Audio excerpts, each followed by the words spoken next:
شهر رمضان الذي أنزل فيه القرآن هدى للناس وبينات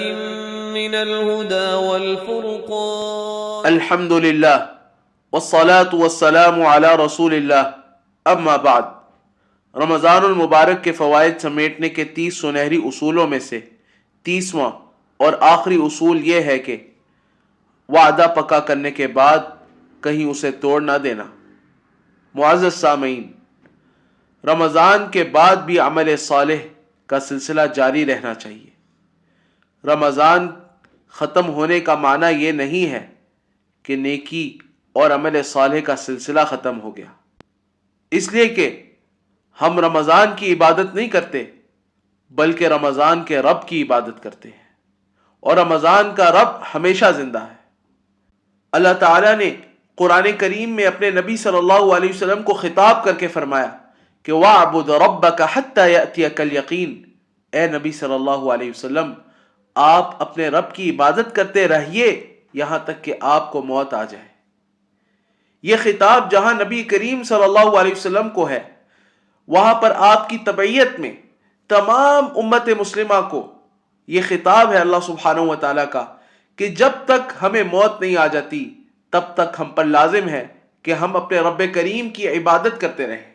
اس کی اطاعت اور اس کی فرمانبرداری کرتے رہیں۔ معزز سامعین، رمضان میں آپ نے اللہ سبحانہ و تعالیٰ کی طرف توجہ کی، انابت اختیار کی، اس کی طرف رجوع کیا،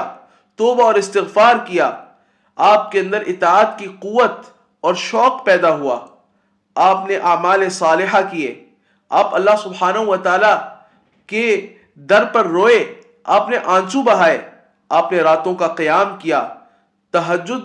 میں اللہ سبحانہ و تعالیٰ کے آگے قیام کیا، آپ نے قرآن کریم کو ختم کیا، کتنے قرآن آپ نے پڑھے، تلاوت قرآن کا معمول بنایا، اللہ سبحانہ و تعالیٰ کے آگے خشوع اختیار کیا، آپ کو نمازوں کی لذت آئی، آپ نے عبادت کی لذت کو چکھا، اس کے ذائقے کو چکھا، آپ کے اندر مثبت تبدیلی واقع ہوئی، آپ کو ایمان کا نور ملا، آپ کو تقوی ملا، آپ کو خوف الہی ملی، الغرض آپ میں خیر اور نیکی کی طرف تبدیلی واقع ہوئی، آپ کے اندر مثبت تبدیلی آ گئی۔ یہ یقیناً آپ کا ایک عہد ہے، اس عہد کو رمضان کے بعد توڑیے گا نہیں۔ یہ نیکی کا سلسلہ رمضان کے بعد بھی جاری رہنا چاہیے۔ رمضان ختم ہو رہا ہے لیکن عمل صالح ختم نہیں ہو رہا، عمل صالح تو موت تک چلنا ہے۔ قرآن کریم میں اللہ سبحانہ و تعالیٰ نے ان لوگوں کی ایک مثال بیان کی ہے جو نیکی کرتے ہیں، ان کے اندر تبدیلی آتی ہے، اللہ تعالیٰ کی اطاعت پہ آگے بڑھ جاتے ہیں، لیکن پھر اپنی نیکیوں کو ضائع کر دیتے ہیں، اپنے اعمال کو برباد کر دیتے ہیں اور اللہ تعالیٰ کی نافرمانی کی طرف چلے جاتے ہیں، وعدوں کو توڑ ڈالتے ہیں۔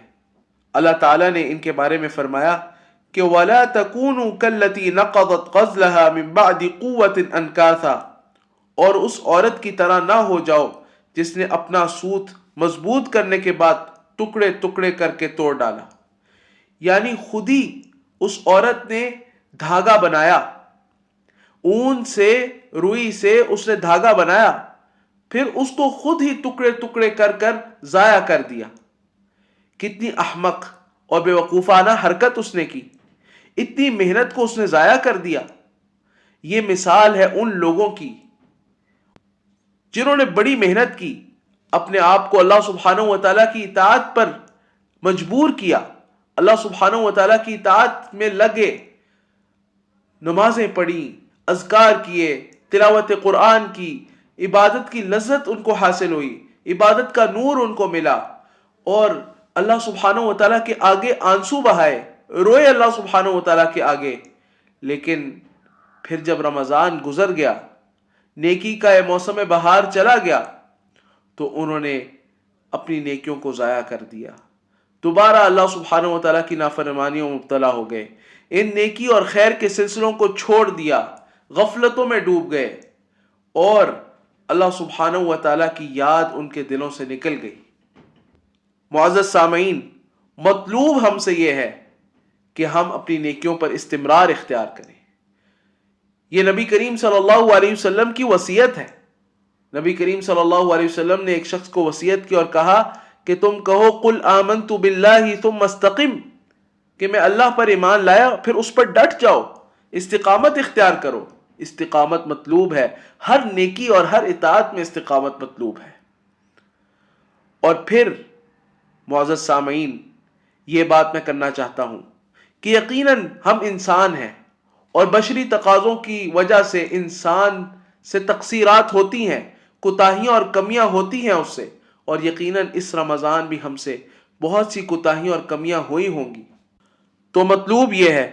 کہ ہم اپنی ان تقصیرات کا اعتراف کریں اور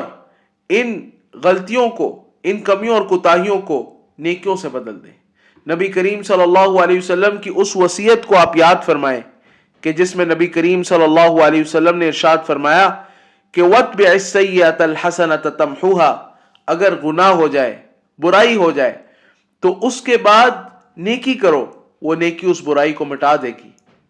نیکیاں برائیوں کو مٹا دیتی ہیں۔ اگر رمضان میں تقصیر ہو گئی ہے تو رمضان کے بعد اس کا ازالہ کیا جا سکتا ہے۔ اگر رمضان کے پہلے عشرے میں تقصیر ہو گئی ہے تو دوسرے عشرے میں اس کا ازالہ کیا جا سکتا ہے۔ اگر پہلے اور دوسرے عشرے میں تقصیر ہو گئی ہے تو آخری عشرے میں اس کا ازالہ کیا جا سکتا ہے، حتیٰ کہ آخری دن میں اس کا ازالہ کیا جا سکتا ہے، آخری رات میں، آخری لمحے میں اس کا ازالہ کیا جا سکتا ہے۔ اور وہ ازالہ کیا ہے؟ الرجوع الی اللہ تعالی، اللہ سبحانہ و تعالیٰ کی طرف رجوع کرنا، اللہ تعالیٰ کی طرف متوجہ ہو جانا، اس سے معافی مانگنا، اس کے آگے رونا اور اپنے آپ کو تبدیل کرنا، عزم اور ارادہ کرنا اور نیکیوں کی راہ کی طرف آ جانا۔ معزز سامعین، رمضان المبارک کے فوائد سمیٹنے کے 30 سنہری اصولوں میں سے یہ 30واں اور آخری اصول تھا جو اللہ سبحانہ و تعالیٰ کی توفیق سے میں نے آپ کے سامنے بیان کیا۔ یہیں پر ہمارا سلسلہ مکمل ہوتا ہے۔ اس موقع پر میں سب سے پہلے اللہ رب العزت کا شکر ادا کرنا چاہتا ہوں کہ محض اس کی توفیق سے یہ سلسلہ اپنے اختتام تک پہنچا، اور پھر اس کے بعد ان تمام احباب اور متعلقین کا شکر ادا کرنا چاہتا ہوں جنہوں نے ہمیں یہ نیک کام کرنے پر ابھارا،